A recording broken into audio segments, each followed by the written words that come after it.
CS-22 chorus sings this song, their song, to them.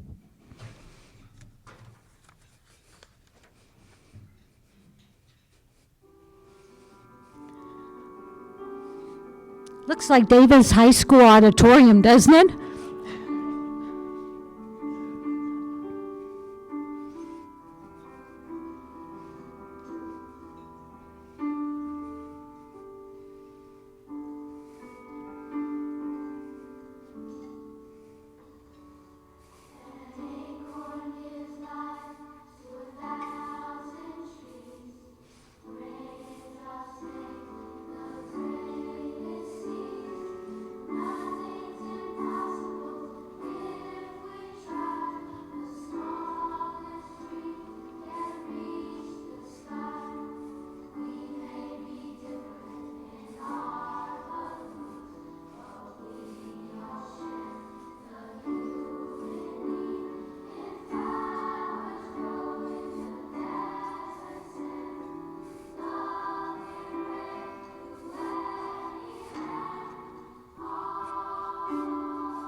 There's just one interview question.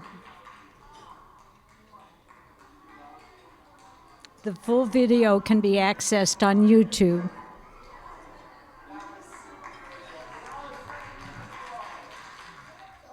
Did it bring back any memories when you guys were writing this song about the Holocaust? Well, we certainly want peace. When you have peace, you don't have atrocities, you don't have terrible things happen, right? You don't have hatred, which we have today, unfortunately. We want hatred to disappear in all countries of the world. We want people to love each other.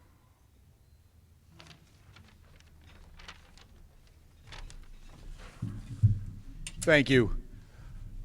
I'm going to give Carolyn a chance here.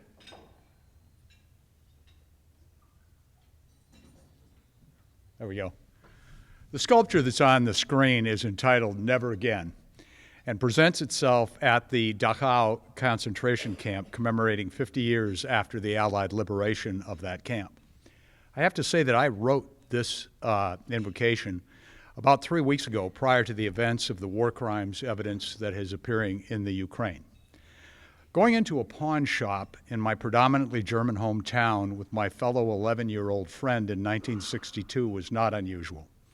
What happened inside of that shop was life-changing. As we got near the rear of the shop, it was like a memorial to Hitler's Nazi Germany. My friend Ira was terrified and said, "We have to leave now." Naively, I asked, "Why?" And he said, "I'm Jewish." We hustled outside and walked to his uncle's jewelry store down the street. Seeing the fearful looks on our faces, Mr. Rudnick took us into a back room. As he rolled up his left sleeve, revealing the camp tattoo of a Holocaust survivor, he began telling a first-hand recollection and showing pictures of life and death in the genocidal camp life of World War II Germany. I changed that day.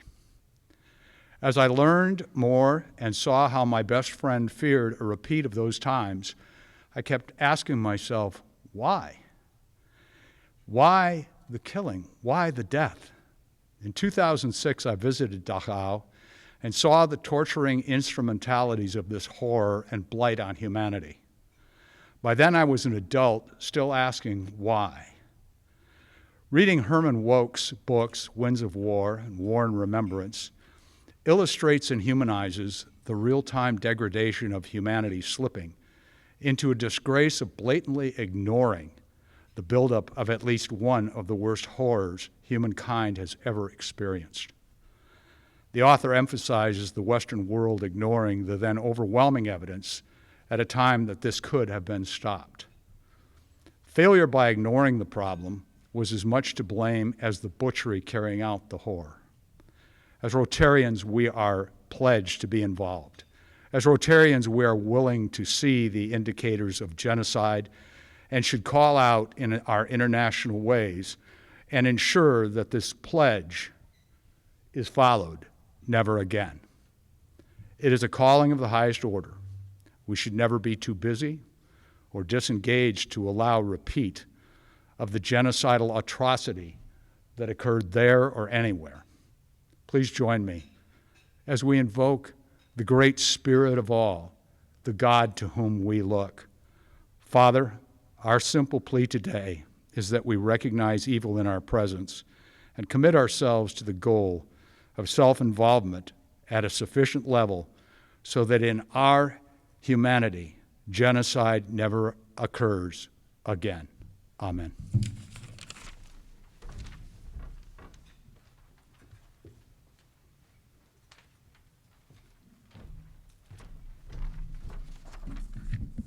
Thank you both to Bunker and to Tib for that very powerful opening to today's program. I'd like to welcome our guests today. If you have a guest at your table, please welcome them, and glad to have them here. I see a few familiar faces, but not familiar to the club roster. So please think about joining our club. So we're happy to have you here today. Don't forget that shortly coming up, the last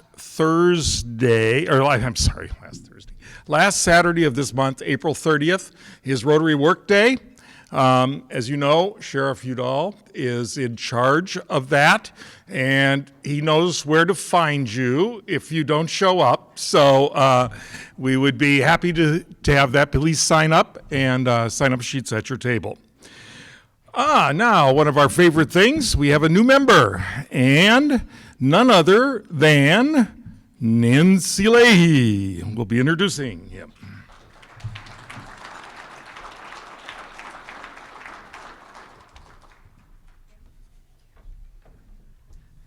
Thank you, John.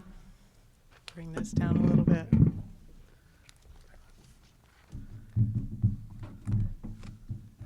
Well, for me, my acquaintance with our newest member began with a basket.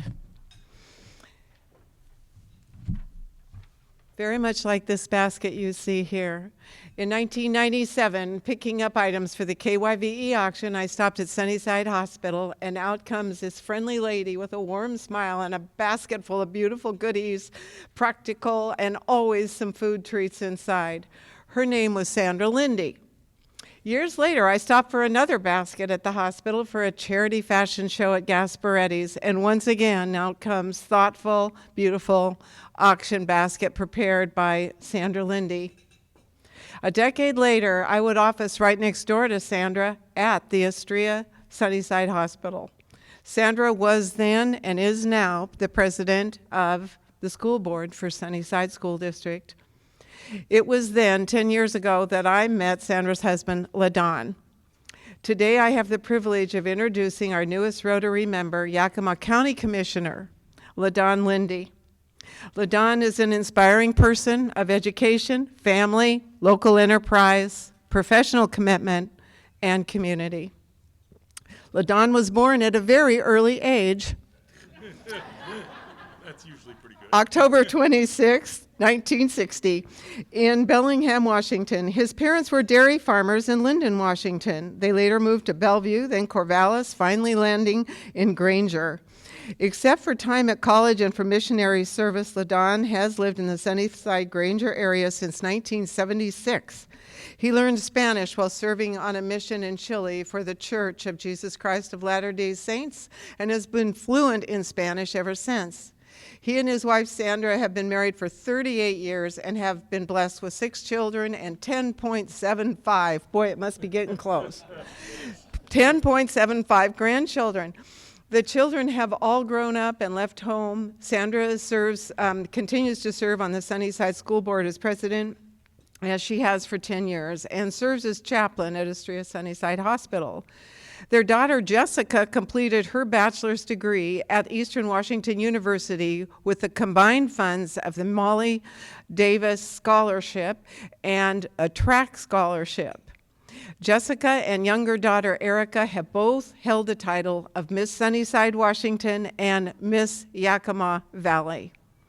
In local enterprise, LaDon farmed with his parents' dairy farm until 2006. He served as president of the Washington State Dairy Federation for 2 years and was on the executive board for 14 years.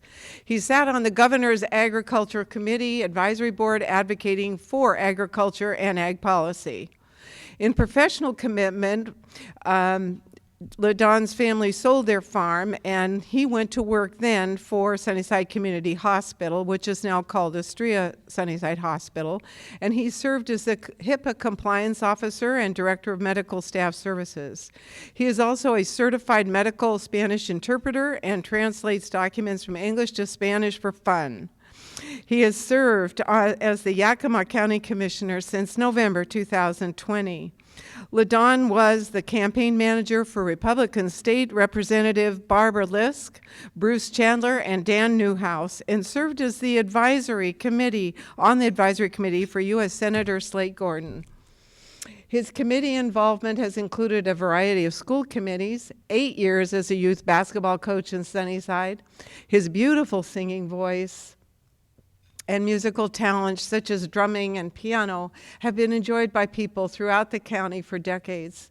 He also served in a variety of lay leadership positions in his church, which include leading the Sunnyside congregation for 5 years and is currently part of the leadership group of the Yakima, Washington area.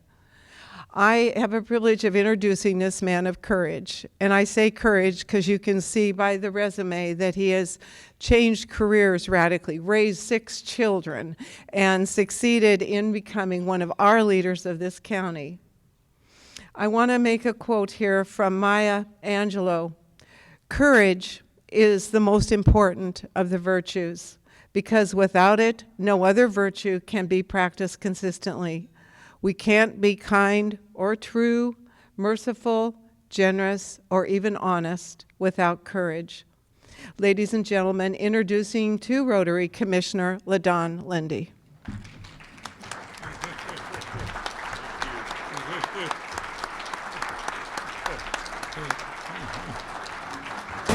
Oops. Oh, you got to get all the goodies here. All righty. Here's your red badge, which you keep until you pass through Rotary Education, and then you get the blue badge. Here's your roster, the blue roster, a plaque for one of your walls in one of your offices, and the well-known Rotary license plate holder.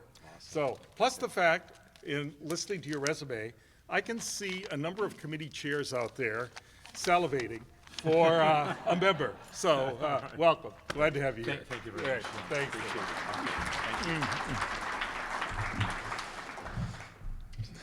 All right.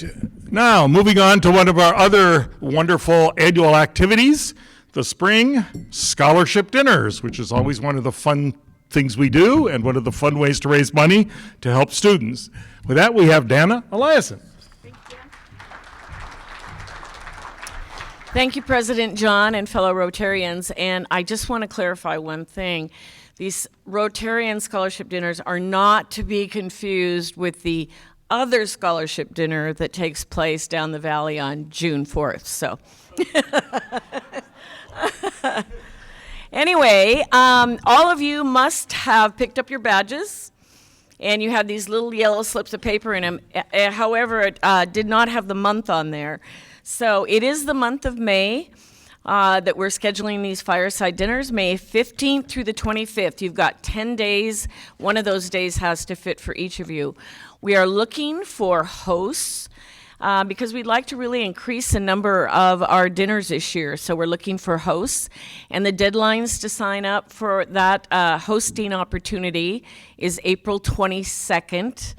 And we're also looking for you just to sign up to attend one. For those of you that haven't attended, they're really a great gathering for fellowship. There's great conversation, great food, and it's really inspiring to come together in these small groups and share really good conversations and great ideas. So if you'd like to sign up, please do so by April 28th. We will continue to put these little yellow slips of paper on your badges every week if we have not heard back from you. And we're asking that all of you just leave this on the table today, or at least by next week. And again, the deadline is coming up really soon. It's April 22nd. So sign up, have some great fellowship, and enjoy these fireside scholarship dinners. Thank you.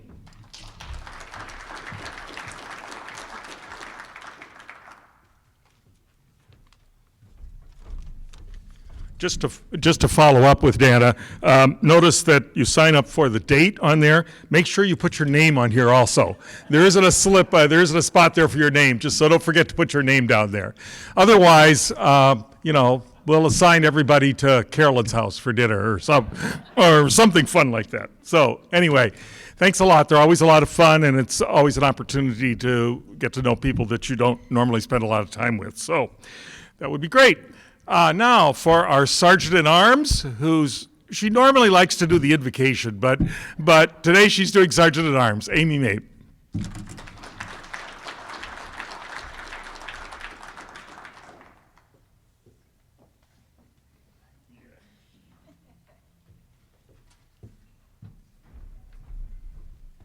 All right. Well, hello everyone.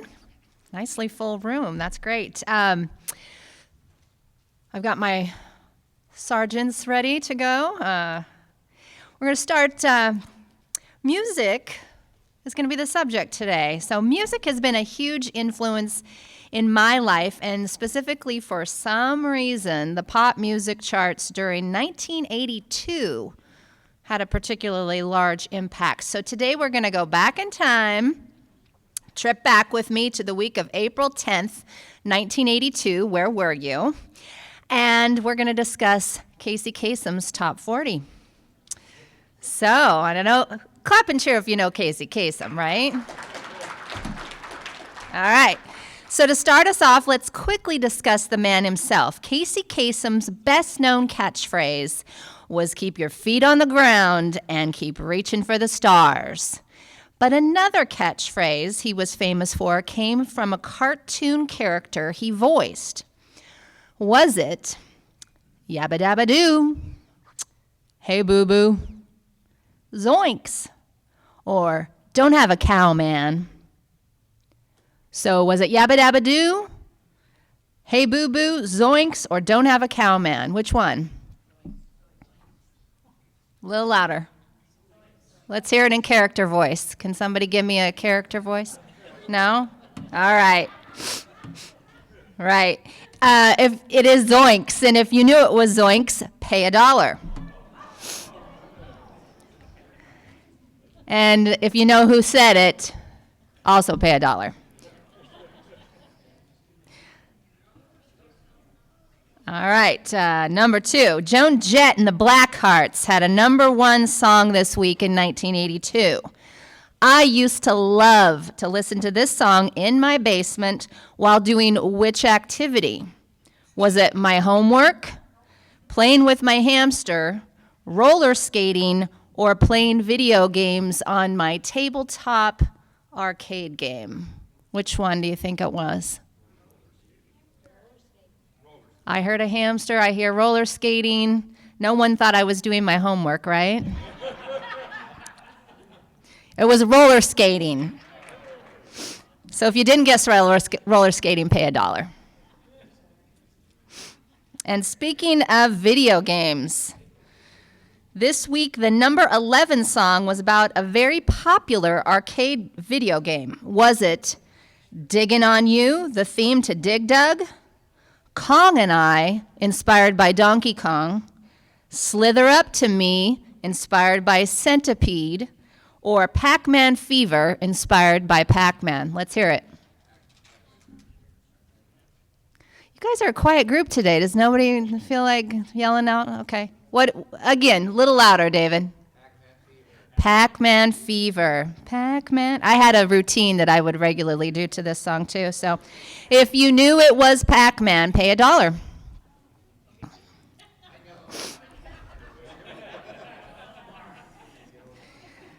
All right, couple more here. At number 21 that week was Jenny's phone number. You all remember Jenny, right? She was... He's beat me to the punch. What was Jenny's phone number? Yell it out.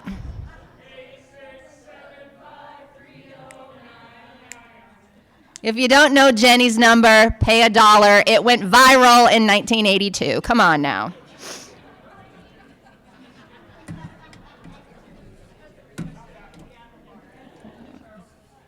All right. Now, lastly, similar to the now, that's what I call music, cassette tapes and CDs of the 90s. I think I had number 5, and they're up to 115, I think, now. In the 80s, you had to buy an album like this one. And I remember that oftentimes they were only available if you called and ordered, right? Or you mailed something in, like a little flyer. This one is the K-Tel brand, and it's called After Hours.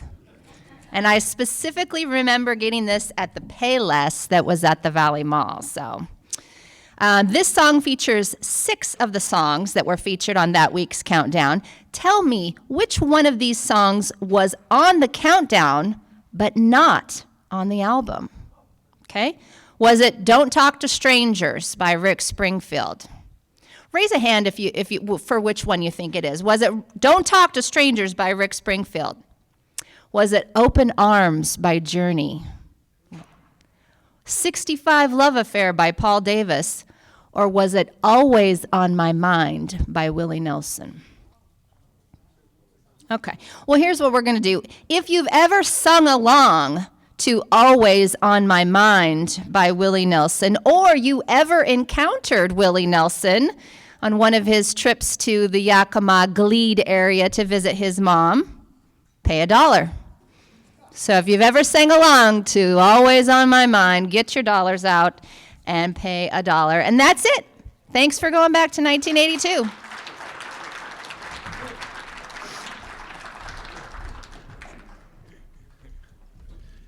It should bring back a few memories for you. Well, at least for those of you that were actually alive in 1982, as opposed to some of us who weren't born yet, but we won't talk about that.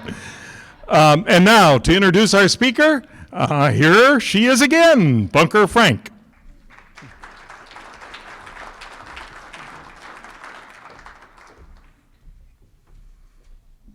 I apologize to Doug Rich in the lunch line for usurping music, but I could tell from the tone and tenor of the room that you all were there. Carolyn, do we have Dee up and ready, or shall I just go ahead?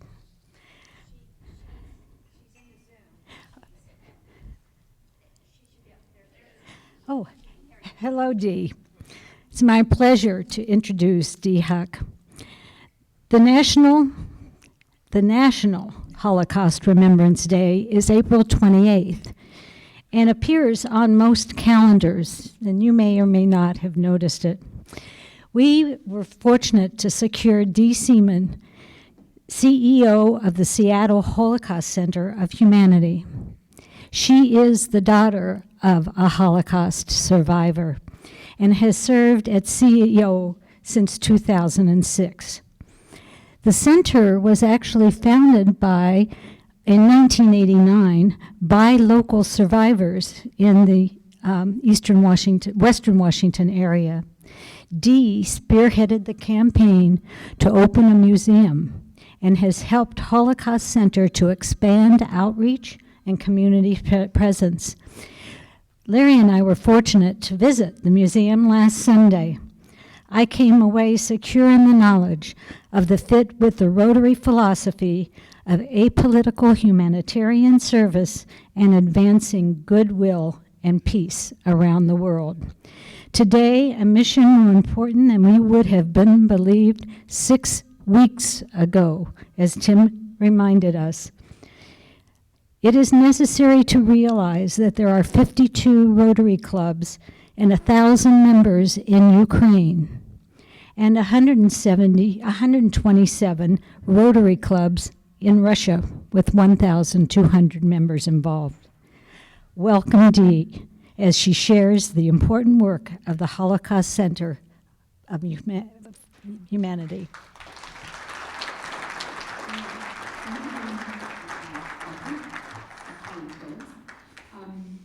And welcome everyone. Thank you so much for inviting me. I'm glad to see so many people in the room. This is wonderful. I heard one of your speakers say never again, that we all believe that never again should be our motto. This is Genocide Awareness Month. And I think one of the things that we have coined is the idea that never is now. How do you make it never happen? How to make genocide never happen again? And we believe at the Holocaust Center for Humanity that it's really about education. If we can educate people about hate, which we've seen happen in the Middle East and places all over the world, we can also educate students about how not to hate, how to respect each other. And if you think about the Holocaust Center for Humanity, we use the lessons of the Holocaust to push these ideas and these concepts forward. And so I'm going to take you on a little journey just to kind of show you what we do and how we use education to further our message of peace and to further our message of respect towards one another. So I'm going to share my PowerPoint, which will just kind of walk you through what we do.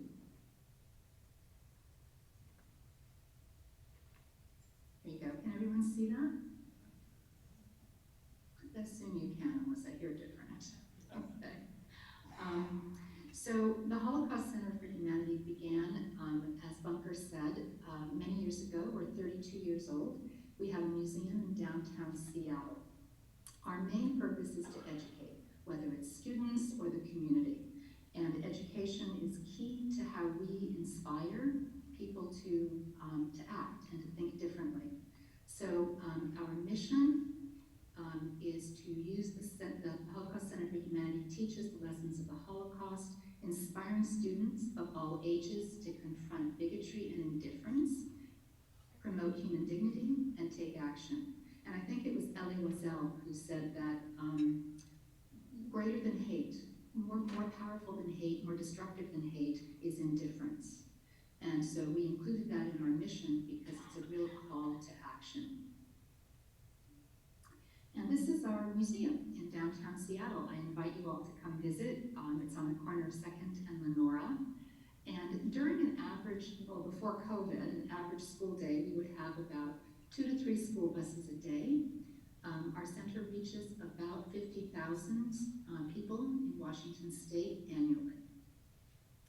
And so I'm going to kind of talk about what do we do? How do we teach? What does that look like? How do you teach people to stop hating, right? How do you teach, how do you get this message across? How do you get into the schools? And so one of the key components is teacher training. So we work very closely with the Office of the Superintendent of Public Instruction. In 2019, we had legislation that encouraged Holocaust education in our state. And We do about anywhere from 40 to 60 teacher trainings a year.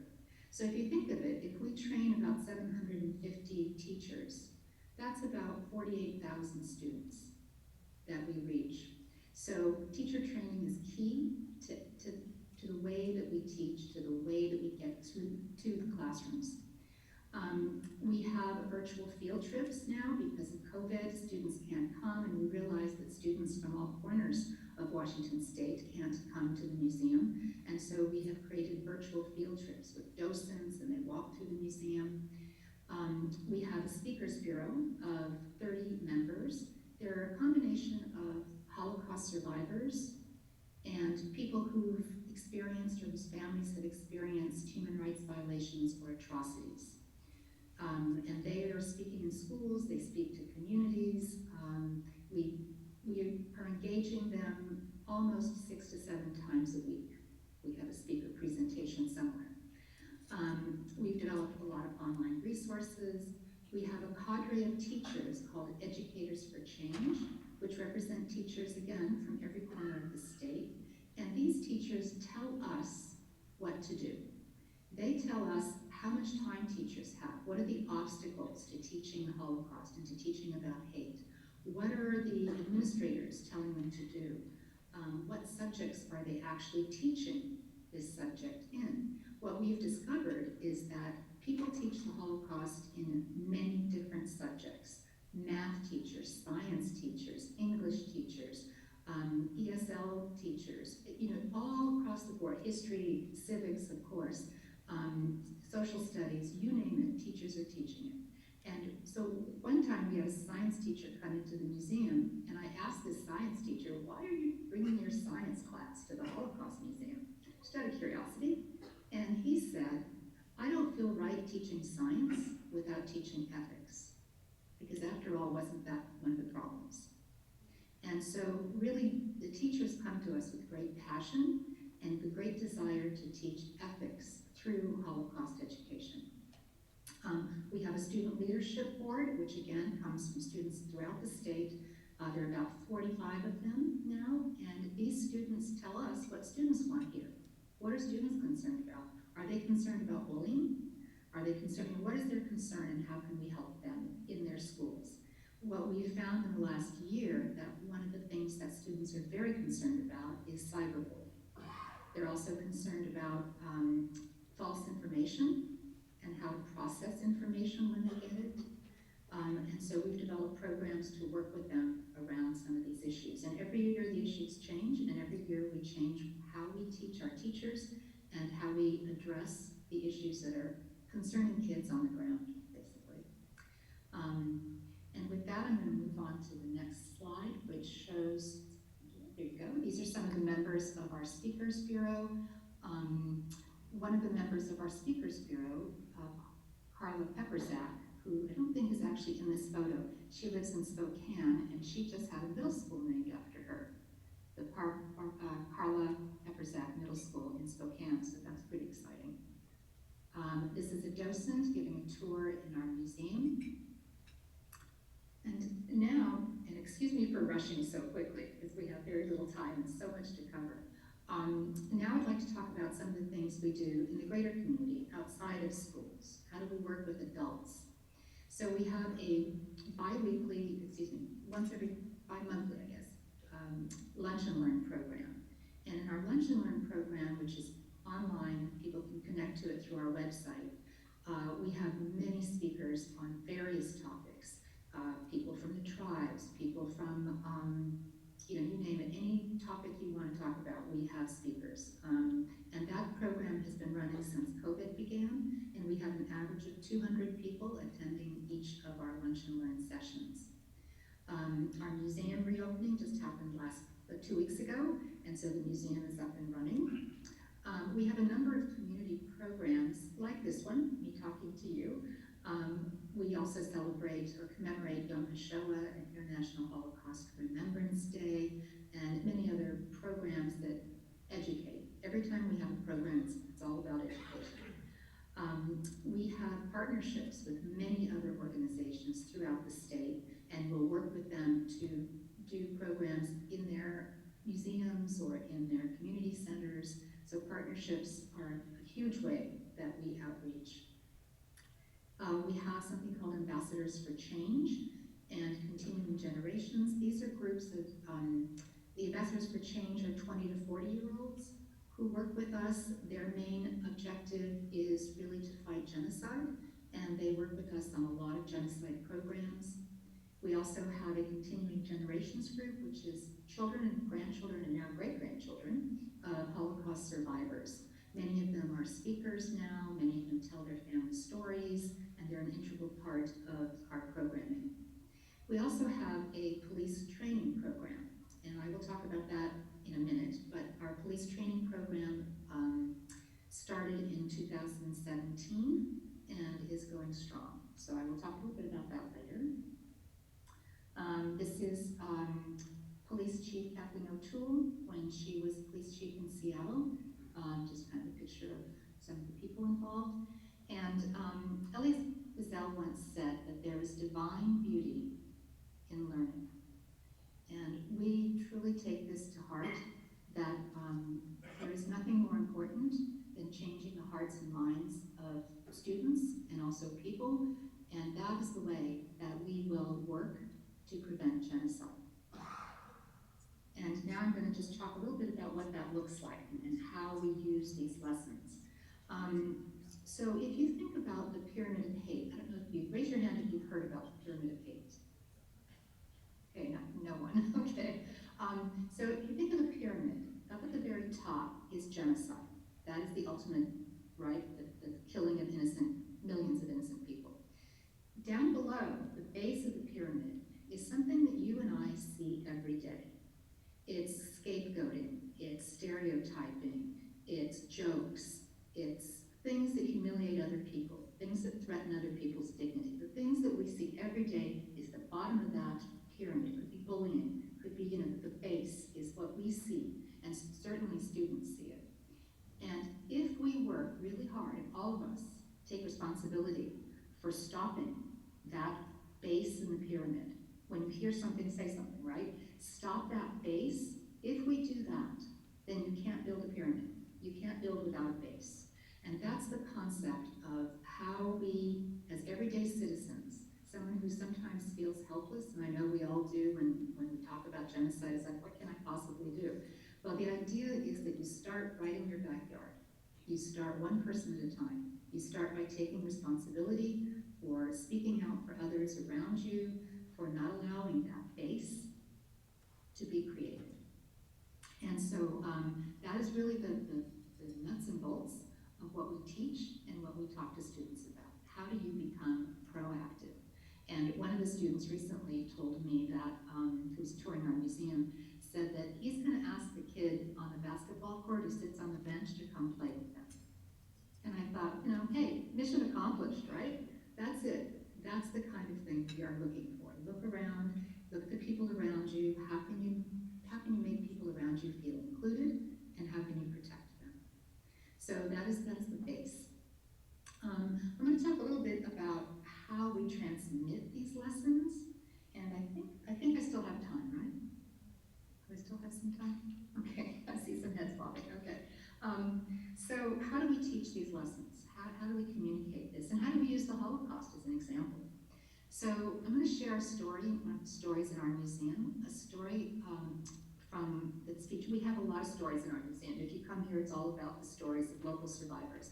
But one of the survivors, Otto von Dahm, was sent to Auschwitz in her early 20s. When she was sent to Auschwitz, she was relegated to the laundry facility. And the laundry facility was outside of the camp itself, and it was a standalone building. And when she worked in the laundry facility, she didn't have to go back and forth. So she didn't go back and forth to the camp. She was able to sleep and stay in the warm facility, which meant that she wasn't having to stand up for those long selections. She wasn't going back and forth in freezing temperatures. She felt that being someone who worked in the laundry facility saved her life. Well, every day, the women in the laundry facility had a code that they used. And when they put the laundry in the bottom bin and washed it with their hands, They had a code, a way of ripping the laundry, ripping the shirts, ripping things. Why did they do this? And this was, if they were caught ripping clothes, that would be it. They would be sent out of the laundry facility, they might be shot. They wouldn't be able to stay in the laundry facility. Why did they rip the clothes? They ripped the clothes because there were other women in a nearby room who mended the clothes. And if those women didn't have work to do, then they would be sent to the camp and couldn't stay in the laundry facility. So basically, they were ripping the clothes to save the lives of other people. And that's just one of hundreds and hundreds of stories we have that talks about courage. What does courage look like? What does it look like? And when I talk about, standing up for someone, inviting the kid to play basketball with you, those kind of gestures take another kind of courage, right? All those kinds of things that we do take courage. And what we're thinking of, what we're talking about is moral courage, right? Moral courage. So we transmit these stories, and that's one of the ways we teach, is by giving examples. We address current issues, for example, media literacy, huge issue today. How do we believe and how do we understand the difference between fact and opinion? Many of us are watching TV stations that give us false information or opinion, and that can be whether you're conservative or whether you're liberal. It doesn't really matter. And we certainly are seeing the impact of false information in Russia today. And so we have an entire training program on media literacy that helps teachers communicate to students how to tell the difference between fact and opinion. And it's always a very well-attended program. So that's another way we address current issues. We bounce that off of the idea of propaganda during the Holocaust. During the Holocaust, people were neighbors, they didn't hate each other. And through propaganda and through this constant messaging of hate, neighbors turned each other in for deportation. How did that happen, right? It happened through endless marketing, through endless propaganda and misinformation. So it's, again, every time we talk about a subject, we tie it back to the Holocaust and something that happened in the past that we can apply to today. So I told you I'd say something about the teacher training program, the police training program. And so I'll talk a little bit about what we do with the police. So we started this program a number of years ago, 2017, and it's a program that has existed since 1999. So it's an old program that's been done in many cities. It was started by the Holocaust Museum in Washington, D.C. And once we built our museum here in Seattle, we could bring it to Seattle. And we were excited to do that. And the chief of police in Seattle was also excited to bring this program to Seattle. So basically what the program does is it connects police officers to the reasons that they joined the police force. It connects them to their values and to why they joined the police. And it's an in-person 4-hour program and a virtual 2-hour program, 2.5-hour program. And the idea is that the police today are just being battered. They are just the brunt of so much, I want to say scapegoating, which is, if you think about what scapegoating is, it's like blaming a person or misconceptions about what is happening in a group of people, right? And so, it's almost like group therapy when we meet with our police officers. They just share horrific stories about how they're being treated by the people they serve. And so this program basically is a program that reinstills their values and gets them to understand their role and how important it is and how they are in the front lines of our Constitution. So basically when they're doing, stopping people in a riot or whatever, and people are yelling at them and screaming at them, their job is to protect that person's freedom of speech, right? In other countries that wouldn't fly, but in our country we protect rights for that people to yell at the police. And so, really sort of, I think, building the backbone and helping police do their job in a very almost hostile environment for them. So that's kind of in a nutshell what the police training program is about. And it was recently adopted adopted by the Washington State Criminal Justice Training Commission. So now it's available to all police officers throughout the state, the virtual program. So it's very well attended. There are 11,000 police officers in Washington State who are signing up, and all our classes so far have been full. So they're eager to learn these lessons as well. And it's based again on what happened during the Holocaust. So what happened to police during the Holocaust is their profession was co-opted by a very weak and insecure democracy that eventually turned into a dictatorship almost. And so it was kind of a slippery slope, but many professions experienced that slippery slope. Teachers turned in students, doctors were involved, scientists were involved. So we do have programs for different professions, but I thought I would just share the one about the police training because that is a broader, bigger program. With that, I think I'm going to stop and open it up for questions so that we have some time to get some questions. So I don't know if I can hear you when you raise your hand or if someone wants to collect a question for me. Okay, yes, we are open for questions now. Thank you very much. The way it's going to work here, though, is because of technology, Dee cannot hear you if you just speak from your table. So you need to come to the microphone that's up here at the front of the room, the one that's on the standard here. So if you have questions, if you'd like to come forward and then just you can give your questions from there, and then she can hear you.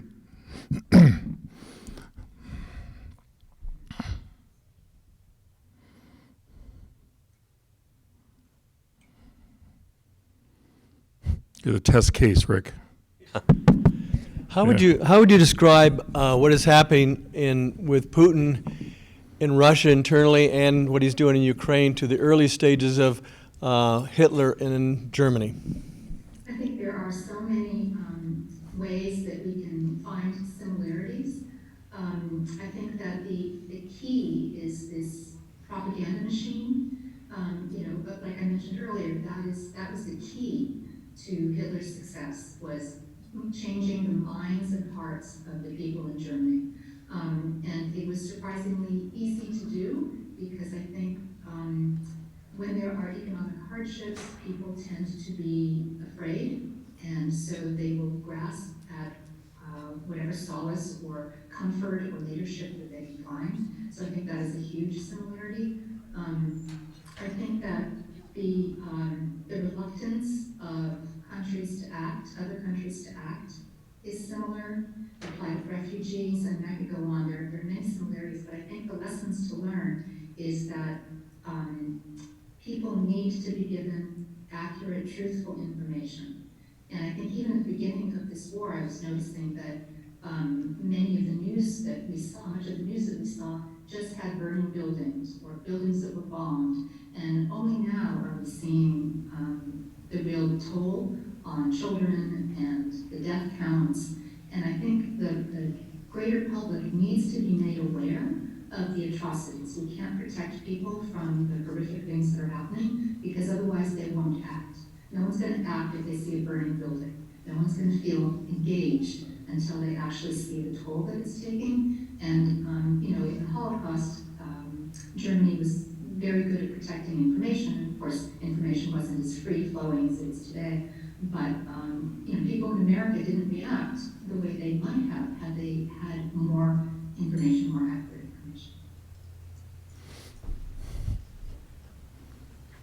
Hi, Dee. Thank you for joining us today. What advice would you give younger members of the community as we're starting to see this sort of normalization of anti-Semitism on both sides of the political aisle, from the anti-Zionism, is anti-Semitism, and some of the other comments that came from other more conservative members. So there's definitely an even distribution. How do you explain it to a younger person, how to digest that, because these are elected members of our government? Well, I think one of the things that anti-Semitism is it is the world's oldest hatred. If you look back, 5,700 some odd years ago, anti-Semitism was there. It is I think, a huge misunderstanding, or the general public doesn't understand what Judaism is. It's complex. People who are Jewish are both a religion. Some people consider themselves a race, an identity. There's all different spectrums in which they observe their Jewishness, whether it's just by having holidays or whether it's going to the synagogue every week. So I think that there's a huge misunderstanding of what Jews are, and a deep-seated distrust of something that people don't know. So I would say, to combat anti-Semitism, the most important thing, again, is back to educating people. When we have teacher trainings, the teachers actually ask us to bring in a rabbi so that a rabbi could teach them what Judaism is, because many of them live in communities that have very few or small Jewish populations, if any. And so, again, it's back to, how do you educate students, how do you educate a population, how do you educate legislators?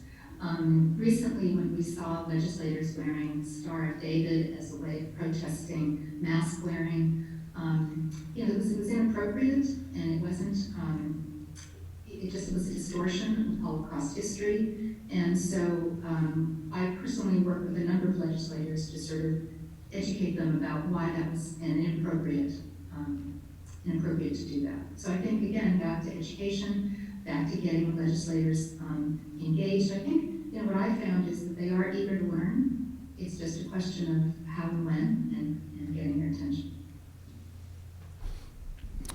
Thank you. Other questions? Well, thank you very much, Dee. I really appreciate this.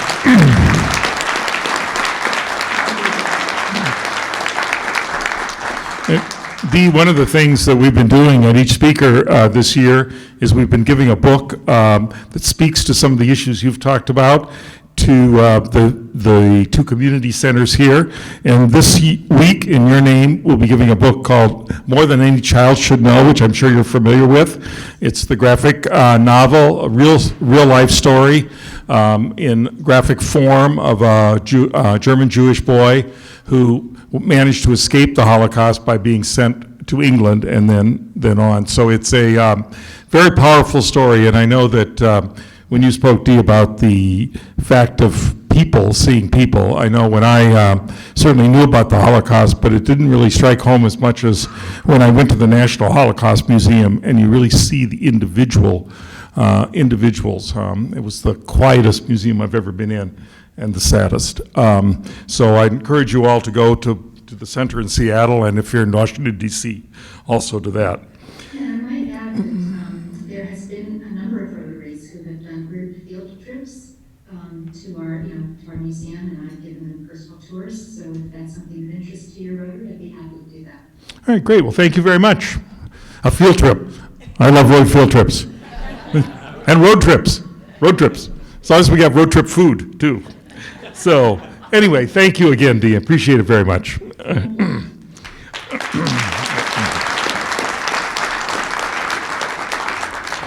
All right, we're returning to an old practice, the marble draw today, and if Bunker would like to come forward, she can draw the ticket. The way it works, of course, is if you bought a ticket today and your number's read off by Bunker here in a moment, we will, you come up and then you get to choose a marble. If you choose the black marble, I hate to tell you you're a loser, but if you get the other, but there's $520 in the pot today.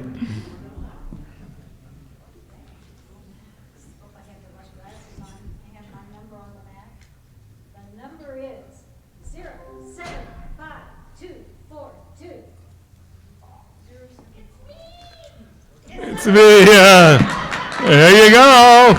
Ready to go.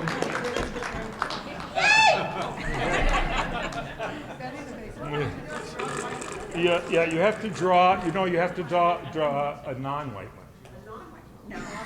No, you have to draw a white one to win, yeah. Well, sorry, but we got Rotary's richer, which is the best part, so. Actually, we had a choice on this marble draw, bringing it back. Several people who shall remain nameless in here suggested we might make more money if I put a complaint box up here, and people had to put money in for every complaint for all the things I do wrong. So, but I vetoed that idea. Some self-image.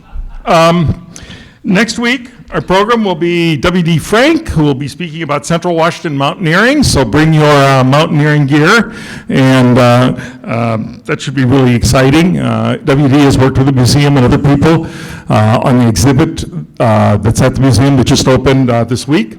So it's great to have it. Follow that, of course, is our favorite vocational scholarship awards. And then the following week, just to give you a fair warning, it's the YVC Allied Health Program, and that will be at YVC, at the YVC Conference Center. But next week we will be here, and the following week. So you also may have seen when you first came in today, there was a new rendering of the Rotary Marketplace that's up there that I just received earlier this week. I hate to bring this kind of sad news to you, but you're soon going to be getting a letter hoping you'd like to participate in this project.